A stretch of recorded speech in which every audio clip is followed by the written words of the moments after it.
insecure overachievers. That's probably 90% of us. I'm willing to bet that if you are someone who has achieved some level of conventional success in your career, that you have to some extent been motivated by the feeling that you need to prove yourself. Not being able to turn that feeling of, oh, I'm not enough until I get this thing off, it'll just make you not very happy in the long run. So today I want to talk about why high achievers often feel like frauds. I speak with a lot of students and early professionals, people in their 20s, who on paper objectively are really intelligent, really smart, really accomplished people, but feel as though they don't deserve to be where they are, or have this lingering fear or sense of anxiety that someone's going to find out that they actually aren't as smart or as qualified as they came across when they initially got the job.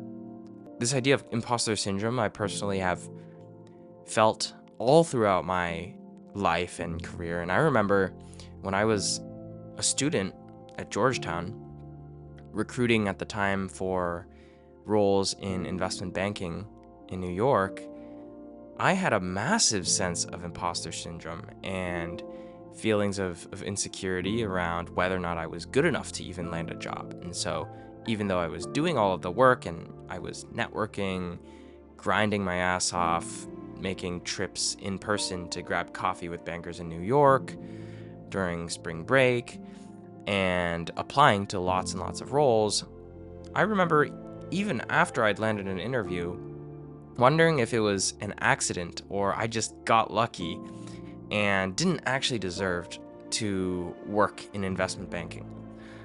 And I think that for a lot of us, the motivator behind why we strive and push so hard to achieve great things, and if you're watching my channel, chances are that you have a goal and you're achievement oriented and you want to go out there and make something for yourself in this life, which I'm all for. But there's also a chance that the reason why you want those things is because something in the past negatively impacted you or made you feel like you weren't enough. And so it's a little bit of psychology, but I do think that negative emotions are one of the most powerful motivators out there, more powerful than even positive feelings. And so the things that people will do to get back at someone from the past who didn't believe in them, or even to prove to themselves that they are worth something, is immense. And so right now, as I'm recording this video, it's really late. It's past midnight. I have been spending a lot of time lately over the last couple months working on building up a new business unrelated to YouTube, and things have just been getting really, really hectic, not gonna lie. But YouTube, obviously, this channel, talking to you, is one of those things that I've always felt really compelled to do, because I just know that there's a person out there watching this who is like a past version of myself, and right now is feeling immense feelings of imposter syndrome, feeling like they're not enough. And even if they are working a job or in a position where they are very fortunate and have achieved something, maybe they feel, maybe you feel like you don't deserve to be there, or that you got there by accident. And I'm here to tell you that absolutely you deserve to be there. If you're in the room, you deserve to be there. Full stop. End of story.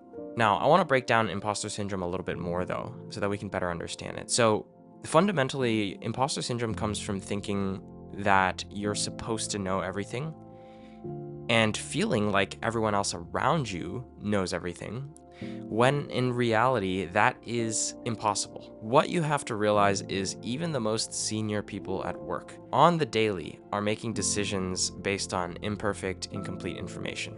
That's just how the world works. In the early days, when I was an intern, a student, I idolized the managing director in investment banking, or the consulting partner.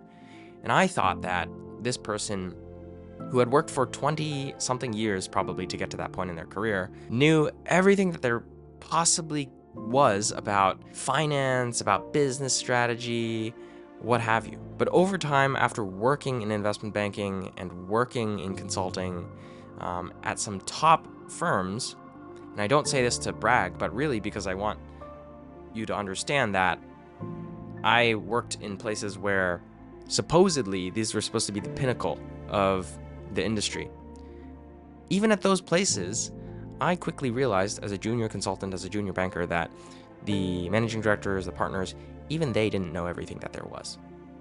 Sure, they knew a lot more than I did, but at the end of the day, part of their job was just making decisions for clients based on imperfect information, or when you just don't have 100% certainty in what the right decision is, which happens all the time in life.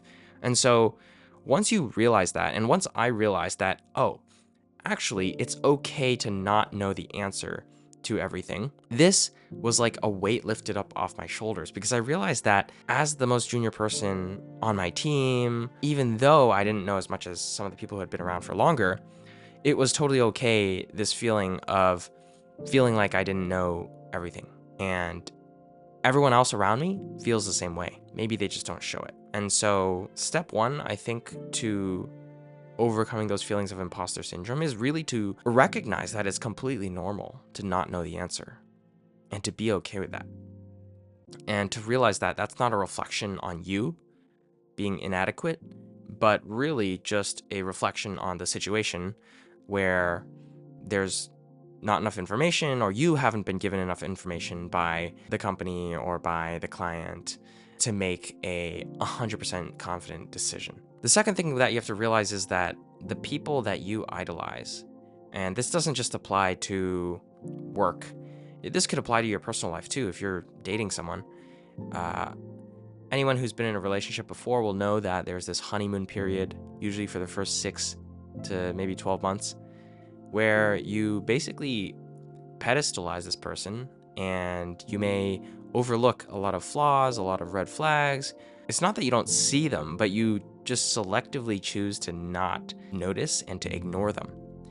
And I think the same thing applies with jobs, especially when we're outside of the company or outside of the industry. We tend to idolize and pedestalize the people working inside of it.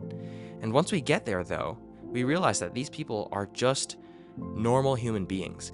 They also wake up every day, commute to work, probably get stressed and anxious about things that are happening at work. They go to the bathroom, they go home, they do something fun on the weekend, hopefully, and they have completely normal lives, generally speaking. It's just that they happen to work at a company that we really want to work at, or in an industry that we idolize.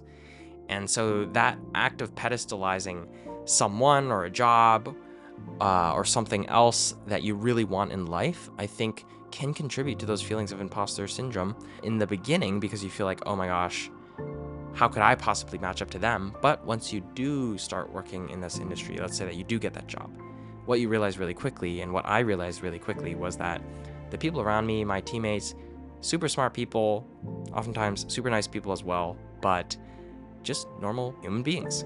And so that really humanized them in a way that made the feelings of inadequacy and imposter syndrome go away, or at least subside, decrease a little bit. Ultimately, I think that dealing with imposter syndrome is really hard for a lot of high achievers, because we've lived our whole lives up until this point being motivated, like I said earlier, by negative emotions or by these feelings of inadequacy.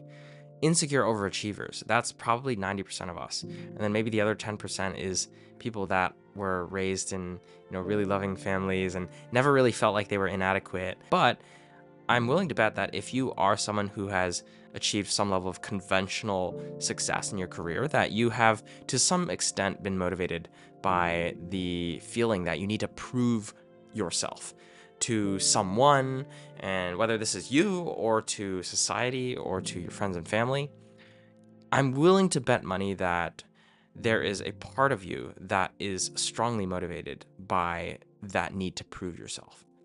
And that's not necessarily a bad thing, but when it comes to imposter syndrome, I think not being able to turn that feeling of, oh, I'm not enough until I get this thing off, can be pretty detrimental, and it'll just make you not very happy in the long run.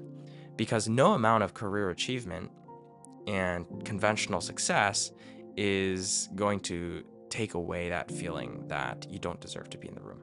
But anyways, this was a little bit of a ramble. It's pretty late and things have been so busy, but I just really wanted to still record this video and sit down and talk a little bit about my thoughts around why high achievers tend to feel like frauds and how I've sort of experienced imposter syndrome over the years. And so if you're going through that right now, and maybe you've just started a job or an internship recently, and you really feel like you're not meant to be there, or you feel like everyone around you is so much more intelligent, so much more smart and well-spoken than you are, then I'm here to tell you today that you completely 100% deserve to be there.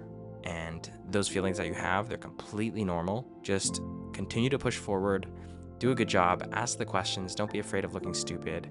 And trust me, if you do that, people will notice and you'll continuously improve. And one day, you might even be that person that other people look up to and wonder, he or she is just so smart, they know so much about this job, this industry. I really want to be like them.